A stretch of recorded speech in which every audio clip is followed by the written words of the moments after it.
डागिनी को जब होश आता है तो वह खुद को एक गिलोटिन पर बंधा हुआ पाती है, लेकिन वह बिल्कुल भी नहीं घबराती बल्कि बहुत शांत नजर आती है। तभी साइको किलर अंगुली बड़ी ही महारत से मशीन का हैंडल घुमाता है और डागिनी का सिर हवा में लटक जाता है। फिर वह एक छोटी सी ट्रॉली उसके पास लाता है, अपने दस्ताने पहनता है और एक तेज धार वाला चाकू लेकर पूरी ताकत से नीचे चलाता है, लेकिन डागिनी अपनी पलक तक नहीं झपकाती। अंगुली पूरी तरह से हैरान रह जाता है। वह मुड़ता है और एक और ज्यादा तेज धार वाला चाकू ले आता है, लेकिन डागिनी अभी भी टस से मस नहीं होती। अंगुली के चेहरे पर अब घबराहट दिखने लगती है। डागिनी बड़े ही शांत लहजे में उससे कहती है कि या तो मुझे अभी मार डालो या फिर 7 दिनों के अंदर मेरा बॉयफ्रेंड गौतम तुम्हें ढूंढ निकालेगा और तुम्हारी जान ले लेगा। यह बात सुनते ही अंगुली की दिलचस्पी बढ़ जाती है, क्योंकि उसकी नजर में डागिनी का बॉयफ्रेंड गौतम सिर्फ एक अंधा आदमी है। अभी कुछ ही देर पहले उस अंधे गौतम के ठीक सामने ही तो वह डागिनी का अपहरण करके उसे कंधे पर लाद कर लाया था। आपको बता दें कि यह साइको किलर इस महीने 10 से ज्यादा लोगों की बेरहमी से हत्या कर चुका है और पुलिस भी उसका कुछ नहीं बिगाड़ पाई है, तो फिर एक अंधा आदमी क्या ही कर लेगा। अंगुली इस बात पर बिल्कुल यकीन नहीं करता। वह अपना चाकू नीचे रख देता है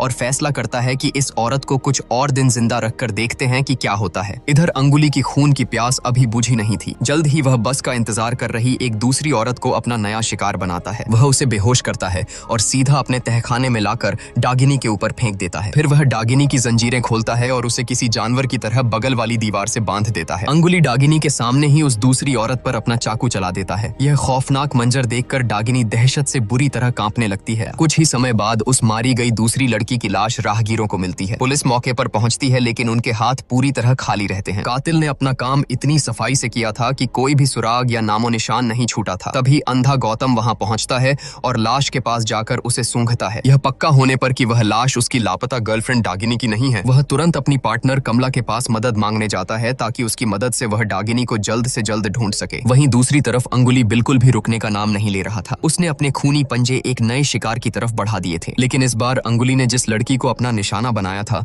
वह बहुत ही सतर्क और समझदार थी। अंगुली ने पैर में चोट का नाटक करके एक बेचारे आदमी का रूप बनाया ताकि सहानुभूति बटोर सके, लेकिन जब लड़की की नजर उसकी कार की खाली डिक्की पर पड़ी तो उसे शक हो गया। उसने समझदारी दिखाते हुए अपने छोटे कुत्ते को कार की अगली सीट पर रखा और वहां से मुड़कर चली गई। अपनी इस पहली नाकामी पर अंगुली गुस्से से पागल हो उठा। उसने लड़की के काम करने की जगह का पता लगाया और उसका पीछा करते हुए पार्किंग लॉट तक पहुंच गया। जब लड़की ने अपनी कार का दरवाजा खोलने की कोशिश की तो वह किसी भी तरह नहीं खुला। नीचे देखने पर उसे समझ आया कि किसी ने दरवाजे के साथ छेड़छाड़ की है। तभी अचानक अंगुली वहां आ धमकता है। वह बड़ी बेरहमी से लड़की की हत्या कर देता है और फिर उसे अपने तहखाने में ले आता है। एक ही झटके में वह उस लड़की की कहानी खत्म कर देता है। यह भयानक मंजर देखकर डागिनी खौफ से एक कोने में सिकुड़ जाती है। उसे समझ आ जाता है कि अगर उसका अंधा बॉयफ्रेंड गौतम उसे इन कुछ दिनों में नहीं ढूंढ पाया तो उसका अंजाम भी इसी लड़की जैसा होने वाला है। रात के समय गौतम जैसे ही अपने घर का दरवाजा खोलता है वह दरवाजे पर पड़ी एक लाश से टकराकर गिर जाता है। वह समझ जाता है कि यह कातिल की तरफ से एक खुली चुनौती है। उसे यह भी एहसास हो जाता है कि डागिनी को ढूंढने के लिए उसके पास अब बहुत कम समय बचा है। दूसरी तरफ तहखाने में डागिनी को वॉशरूम जाने की जरूरत होती है,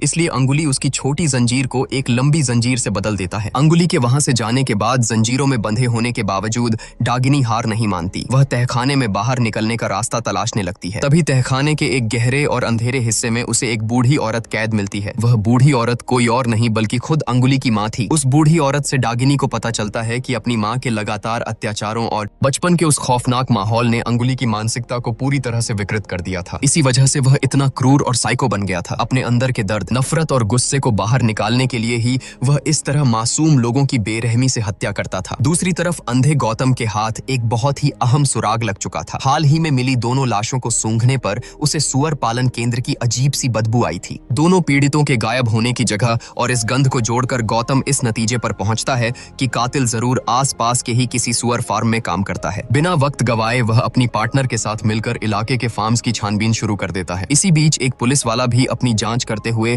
एक सुअर फार्म में पहुंचता है, जहां उसकी मुलाकात अंगुली से होती है, जो उस वक्त सुअरों को चारा खिला रहा था। पुलिस वाले को उस पर शक नहीं होता और वह पूरी तरह बेखबर रहता है, लेकिन अंगुली अचानक मौका देखकर उसे एक इंजेक्शन लगाकर बेहोश कर देता है। अंगुली उस पुलिस वाले को भी घसीटकर अपने उसी तहखाने में ले आता है। तहखाने में लाकर अंगुली एक बार फिर पूरी महारत से अपनी ट्रॉली खींचता है और उस पुलिस वाले को अपनी उसी खौफनाक गिलोटिन के नीचे सेट कर देता है। यह दिल दहला देने वाला और अजीबोगरीब मंजर देखकर जंजीरों में बंधी डागिनी एक कोने में पड़ी बस लगातार रोती और कांपती रहती है। डागिनी का रो रो कर बुरा हाल था, क्योंकि उनकी तय की गई 7 दिन की मोहलत में अभी भी 2 दिन बाकी थे। लेकिन कातिल का पागलपन अब इस कदर बढ़ा चुका था कि वह पूरी तरह बेकाबू हो गया था। अपने इस वहशीपन को वह रोक नहीं पाया और सीधा अंधे गौतम के घर जा पहुंचा। जैसे ही वह गौतम पर हमला करने वाला था, गौतम का एक असिस्टेंट वहां पहुंच गया। अंगुली ने तुरंत उसका पीछा करना शुरू कर दिया। अंगुली ने तेजी से अपनी गाड़ी एक संकरी गली में मोड़ी और हेडलाइट्स बंद कर दी। असिस्टेंट तुरंत अपनी गाड़ी से उतरकर चेक करने गया, लेकिन इससे पहले कि वह गौतम को उस कातिल की गाड़ी का नंबर बता पाता, अंगुली ने पीछे से आकर एक ही झटके में उसका गला रेत दिया। इसके बाद अंगुली ने बेशर्मी से गौतम को फोन किया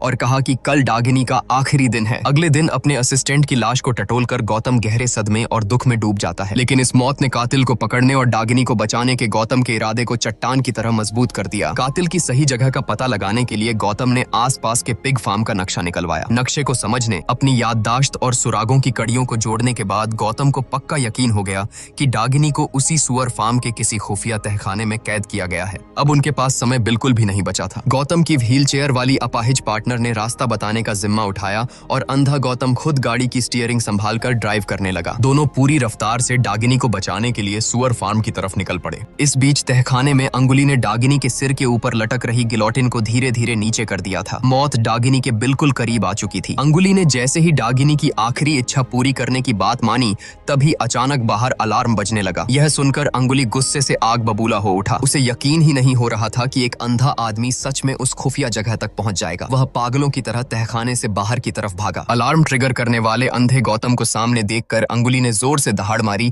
और उसे जान से मारने के लिए उसकी तरफ झपटा। लेकिन इस सबसे बड़े संकट के समय अचानक एक चमत्कार हुआ और बिजली कट गई। पूरा इलाका घुप अंधेरे में डूब गया। अंगुली अब उस अंधेरे में पागलों की तरह अपना तेज धार वाला चाकू हवा में चलाने लगा। रोशनी चले जाने की वजह से उसका सबसे बड़ा फायदा खत्म हो गया था और अब वह भी गौतम की तरह ही अंधा हो चुका था। वह लगातार गुस्से में चीख और दहाड़ रहा था, लेकिन उसकी इसी आवाज ने गौतम को उसकी सही लोकेशन बता दी। गौतम ने इस अंधेरे का फायदा उठाया और चुपके से अंगुली के पीछे जाकर उसे इलेक्ट्रिक शॉक देकर बेहोश कर दिया। इसके तुरंत बाद उसने अंगुली के पैरों को जंजीर से बांध दिया। अंदर से डागिनी की पुकार सुनकर गौतम अंधेरे में लड़खड़ाता हुआ तहखाने में पहुंचा, लेकिन तभी अंगुली को होश आ जाता है। गौतम ने तेजी से डागिनी की जंजीरें खोली, लेकिन इससे पहले कि वे दोनों भाग पाते, पैरों से बंधा अंगुली उन पर झपट पड़ा। वह डरावना चेहरा बनाए गौतम और डागिनी की तरफ रेंगता हुआ आ रहा था। उन दोनों ने वहां ज्यादा रुकने की हिम्मत नहीं की और तुरंत बगल से भाग निकले, लेकिन उनके पीछे पीछे अंगुली गिड़गिड़ाने लगा और दर्द भरी आवाज में भीख मांगने लगा कि उसे अकेला मत छोड़ो। यह गिड़गिड़ाहट सुनकर डागिनी के कदम अचानक रुक गए। उसके दिल में उस कातिल के लिए दया आ गई,